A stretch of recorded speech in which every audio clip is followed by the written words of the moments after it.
Hey everybody, good afternoon or good evening, good morning, whatever, wherever you're from. This is a quick reaction video to the three games we had yesterday at day 2 of the Copa America. And the results that we had yielded were pretty much on par with what I thought was going to happen, albeit the score lines were off, but predicting exact score lines tend to be very precise and way too specific. But overall, two draws happened and Peru won, which is what I was pretty confident was going to take place, and it did. Um, so I'm pretty decently happy with the results. So looking at the matches themselves, first one was Costa Rica against Paraguay, and this was very predictably a very tight, tense affair. I thought Paraguay were the better team in the first half. They created more chances to get on the board. Costa Rica looked rattled and like they had not settled into the game. They didn't really know where they were. Dario Lezcano and Derlis Gonzalez I was very impressed with these two young men, the way they played. They have bright futures with their national team. I think it was smart of Ramon Diaz to include them in the squad for this Copa. And they're in really good form right now, especially for Paraguay's World Cup qualifying campaign. They almost beat Ecuador on the road in high altitude in Quito, as well as almost beating Brazil at home 2-0, but they gave up two away goals at the end to allow Brazil to come back into the match. And in both those matches, Dario Lezcano and Derlis Gonzalez played very pivotal roles in Paraguay almost securing those two wins, those 6 points. And I think moving forward, if Paraguay wants to get back at the World Cup, these two young guys are going to have a major role to play. And, best of luck to them moving forward. They had some really good opportunities to score yesterday. In the second half, Costa Rica became more confident in themselves. They started to find their foothold in the game, created more chances for themselves off of a couple of set pieces. I thought Joel Campbell was probably the best player for Costa Rica yesterday on the field. He put in a lot of effort running on the wings, and he got fatigued pretty quickly because he had to be substituted around the 70th minute or so, I think it was. I'm not sure. But it was a really hot day. They're playing in Orlando in the Citrus Bowl. There had to be a couple of water breaks. Very tiresome game for both teams. I think the temperature was 106 degrees. I don't know what that is in Celsius if you use Celsius. And Paraguay started adopting a more, not necessarily dirty approach, but more physical, grindy, gritty style of play in the last 30 minutes of the game. A lot of it was based on frustration that the deadlock had not been broken. It was still a 0-0 at that point. And I think the defender, Samudio, he got into a clash with one of the Costa Rican players. A fight almost broke out on the field. The referee had to break it up. And if that had gone any further, he might have been carded, maybe sent off. But it's very typical of Paraguayan football style of play to this really rough, physical-oriented possession style of gameplay that makes them really an annoying force to deal with in South American qualifying. They're not easy to play against, and everyone who's saying that Paraguay is the team in Group A that all the other teams should be able to pick up points on, you're kidding yourselves, because Paraguay is a really, really good team, and they're difficult to break down. I said in my other video yesterday I thought Paraguay and Costa Rica both have better defenses than Colombia, and I still believe that to be true. Now, in the 94th minute, Kendall Waston, one of Costa Rica's best defenders and their tallest defender, was sent off from a really rough tackle to one of Paraguay's mid-forwards. And that's a huge loss for the Ticos in the next match against the Americans. Not necessarily that he's the best defender, but he's their tallest defender. And he's traditionally really good at defending set pieces and scoring off set pieces with his head. So having his absence in the next game should be a positive development for any American soccer fan.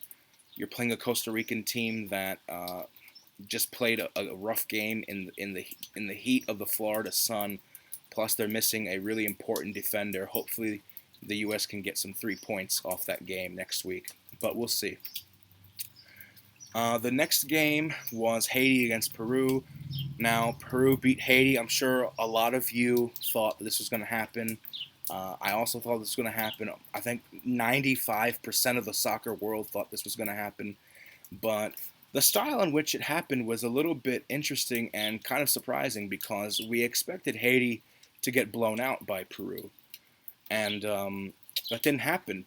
Peru didn't score on them until the hour mark in the second half with a beautiful cross by Flores that was met with the head of Paulo Guerrero, who now has broken Teofilo Cubilla's all-time goal-scoring record for the Peruvian national team. Good for him. It was a really nice goal. It was a nice diving header. It was the best goal of the Copa America so far, although, granted, there's only been 3 goals so far in the Copa America. And hopefully that changes soon. We get to see more goals and not so many scoreless draws. But the first 20, 30 minutes of the first half, Peru came out just rushing out of the floodgates, trying to score on Haiti early and as often as they could because they knew that this was the game they had to get 3 points out of. Because if you can't get 3 points out of Haiti, then you're really going to struggle against Ecuador and Brazil. So I think Peru realized that, and that's why they came out so strongly in the first half. And really, Haiti was holding on for dear life with 6 or 7 blue-shirted defenders in the back, relying on really, really close tackles to clear the ball out of the box, which could very easily have ended up in a penalty because some of those tackles were very rough. But they escaped conceding a goal for the first 45 minutes.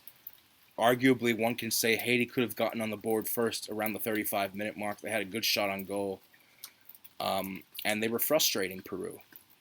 In the second half, Haiti seemed a lot more sure of themselves moving forward because they had just gone the first 45 without conceding. Started getting more belief in themselves. They started stringing better quality passes to each other. Moving forward, they were more organized as opposed to the first half where they couldn't string together more than 3 or 4 passes without giving up the ball to Peru.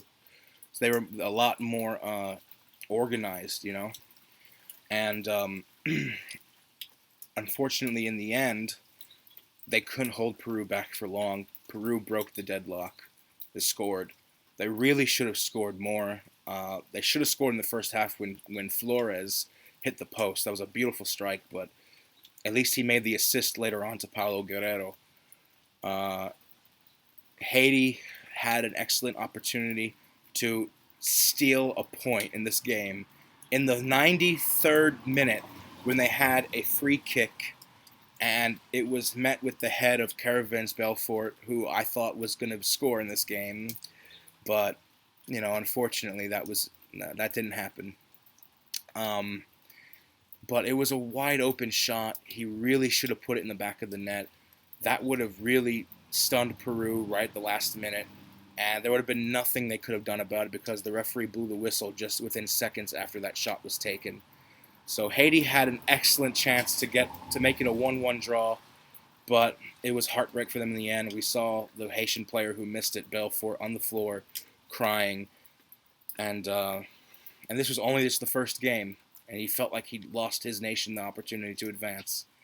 So it was unfortunate. But the concern for Peru going forward is they have to improve their style of play. Because if they could only beat Haiti 1-0, or they struggle to score on Haiti, they're really going to have a hard time against their South American opponents later on in this group next week and the week afterwards.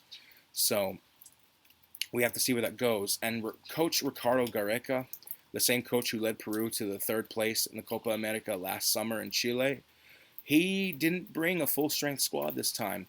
A few main players were missing, like Farfan, Vargas, and Claudio Pizarro, those 3 players would have been a huge asset to the Peruvian team. But, they did just enough yesterday to get the job done. Guerrero, Flores, and Vilches were really strong. And, they got the 3 points they needed, so I guess there's no complaints there for them, at least. And in the final game, we had Ecuador versus Brazil. Now, this was the most exciting game of the night to watch. Right off the bat, in the first 5 minutes, Ecuador and Brazil had good chances to score. Bolaños with a thunderous strike outside a box, just narrowly missing the left post. Followed by just a couple minutes later, Coutinho could have put Brazil ahead on the counterattack.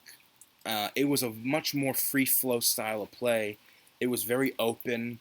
It was very entertaining to watch for any neutral fan and any fan of Ecuador or Brazil. I think most of the fans in the stadium were Ecuadorian. And a little bit of trivia for you. That happens to be the same stadium, the Rose Bowl, where Brazil won the 1994 World Cup final. And the captain was a young Dunga who coached Brazil yesterday. But anyway, I thought that Brazil was the better team throughout the first 45 minutes. Not just because they created more chances, but because they were much more dominant and assertive in their style of play. Willian was really the hard rock behind that attack. He had some good run-ins on the right flank. I think he's the man of the match in that game, and he's really probably one of their best players that they brought to this Copa, since they don't have Neymar or Douglas Costa or Firmino or Marcelo or even Kaká. And we saw in the second half that Ecuador started relying too much on the counterattack. I think around the 50th or 60th minute, Brazil started to notice that Ecuador's strategy was just to get the ball back on their end of the half and just run it all the way to the other side, hopefully try to get a goal, catch Brazil's defense off guard. But Brazil caught on to that really quickly. And Ecuador's counterattack, while very dangerous and I think one of the most lethal in the world, it became too predictable. And what happened was when they became too dependent on the counterattack to try to grab a goal, Brazil would just rush back 5 or 6 defenders to meet them there, and would take the ball away from them. Like, oh, no, you don't. You're not. We know your game. And that hurt Ecuador a little bit. Now, I know everyone's talking about the controversial goal that was disallowed. Was it a goal? Was it behind the line? I don't know. Really, I don't know. There are some pretty compelling cases that the ball did not fully cross the line, and when Bolaños hit it at that 180-degree angle, that Alisson, the goalkeeper for Brazil, fumbled it, and it was a howler, an own goal, similar to the 2010 World Cup where the U.S. scored against England because of the English goalkeeper made a mistake of fumbling the ball into his own net. But I think it was a close call. I don't think there was any malintent from the referees. A lot of people are saying, the referees were trying to help Brazil.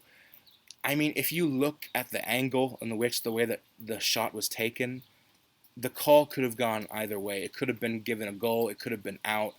I think the referee probably made a mistake. It should have been a goal and a 1-0 victory for Ecuador. But I don't think that it was done out of any malice or to try to help Brazil. I think that it was a genuine mistake. Because if you look at the replays in slow motion, it was very close. The ball was at least partially over the line, and I can understand why the referee would deem it a goal kick. So, but I mean, the linesman all the way on the other side of the field, you don't really have a proper view of things, so it's understandable why he didn't give the goal. And it's just unfortunate because Ecuador may very well have walked away with a shock win and 3 points in this game, and in very good position to top this group, leaving Brazil in a little bit of trouble and a little bit concerns to think about moving forward. Overall, I thought that a draw was just about the right result for these two teams. What I mean by that is I think they both earned a draw. If Brazil was going to score in the last 10 minutes, which they came close to doing off of Jonas's header, that would have been a huge injustice for both Ecuador to have a goal disallowed and to concede in the final few minutes. So good thing that nobody ended up scoring. Ecuadorian coach Quinteros even said himself that he was satisfied with the draw. And I think it's a good result for both teams because now they got the hardest game out of the way. They have to focus on Haiti and Peru now. And really, I think Ecuador and Brazil could finish the group level on points, 7 points each, and it might just come down to goal difference as far as who advances. I mean, who knows, you know? And uh, yeah, I mean, I will say though, the last 15 or 20 minutes of the game, when Ecuador's goal was disallowed, they started to get a little bit discouraged and upset, and they allowed Brazil to have more of the ball. And this was something that I was a little bit worried about happening in games that between Brazil and any competition they faced in this tournament, because the whole idea of the South American mindset kicking in, of showing the stronger teams too much respect, and I think that's what Ecuador was guilty of last night. Particularly in the dying moments of the second half, when they allowed Brazil too much time on the ball. Whenever the ball came into their own half, they just kicked it the hell out of there, just trying to get it out. Say, okay, we'll settle for a draw. Brazil was the only team pushing forward for the win, and I think that was a demonstration of, like I just said, Ecuador showing Brazil a little bit too much respect. But, you know, in the end, they didn't lose. They got the result. They got a good result that they can use to build a little bit of confidence with moving forward for the rest of the group. And I expect these two teams to advance. So those are my reactions to those three games. But looking ahead at today's fixtures between Venezuela and Jamaica and Uruguay and Mexico, I'm going to make another video on that later today. Be sure to check it out. So this video, like, subscribe, share, comment, give some feedback. What do you think of the three games that happened yesterday? What was your overall opinion? Who were you impressed with? Who were you not impressed with? Did it go pretty much the way you expected it to, or were there any surprises? So until then, peace out.